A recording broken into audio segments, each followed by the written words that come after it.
पूरो आहे कयो खैर सां अॼु ख़त्म पूरो आहे कयो खैर सां अॼु ख़त्म लख मुबारक हुजे तोखे हाफ़िज़ मिठा तो तरावीह में 30 पारा पढ़िया तो तरावीह में 30 पारा पढ़िया भागवारो भलो तो ॾाढो अदा पूरो आहे कयो खैर सां अॼु ख़त्म लख मुबारक हुजे तोखे हाफ़िज़ मिठा तो तरावीह में 30 पारा पढ़िया भागवारो भलो तूं ॾाढो अदा पूरो आहे कयो रहमतुनि जा वसिया मींहं तुंहिंजे मथां बरकतुनि जा हुया मींहं तुंहिंजे मथां पाक परवर कयो ही आहे सां वॾो महिरबानी कई तो ते आहे ख़ुदा पूरो आहे कयो खैर सां अॼु ख़त्म लख मुबारक हुजे तोखे हाफ़िज़ मिठा तो तरावीह में 30 पारा पढ़िया भागवारो भलो तूं ॾाढो अदा पूरो आहे कयो तो तरावीह में आहे क़ुरान पढ़ियो वाह हाफ़िज़ बणियो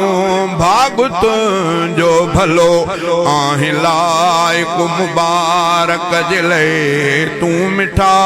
थो मुबारक ॾियां तोखे हाफ़िज़ सजाद पूरो आहे कयो खैर सां अॼु ख़त्म लख मुबारक हुजे तोखे हाफ़िज़ मिठा तो तरावीह में 30 पारा पढ़िया भागवारो भलो तूं ॾाढो अदा पूरो आहे कयो भागवारा उहे जिन अबी ही ॿुधो पाक परवर संदो पाक क़ुरान सचो भागवारा उहे जिन अबी ही ॿुधो पाक परवर संदो पाक क़ुरान सचो साथ तुंहिंजो ॾिनो आहे जिन भी अदा पाक परवर कया भाग दिन जा भला पूरो आहे कयो खैर सां अॼु ख़त्म लख मुबारक हुजे तोखे हाफ़िज़ मिठा तो तरावीह में 30 पारा पढ़िया भागवारो भलो तूं ॾाढो अदा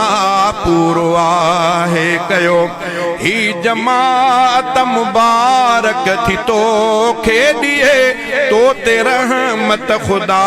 जी त वसंदी रहे शाइरीअ में पयो मां बि तोखे ॾियां मुंहिंजी आहे जुदा मुंहिंजे दिलि जी जुदा लख मुबारक हुजे तोखे हाफ़िज़ मिठा तो तरावीह में 30 पारा पढ़िया लख मुबारक हुजे ही अक़ीदत जो पोरियो क़बूल ख़ुदा अर्ज़ मालिक मिठे खे कयूं था सदा थी सवाली असां रब मिठे जे अॻियां ख़ाली हथड़ा खणी था कयूं ही सदा लख मुबारक हुजे तोखे हाफ़िज़ मिठा तो तरावीह में 30 पारा पारा पढ़िया भागवारो भलो तू ॾाढो अदा तो तरावीह में 30 पारा पढ़िया लख मुबारक हुजे। अब्द माजिद खुदा के तो रोई सॾे ॾोह सारा सभिन जा मिटाए छॾे। माह रमज़ान में माफ़ मौला करे सूमरो थो घुरे अहिड़ी रब खां दुआ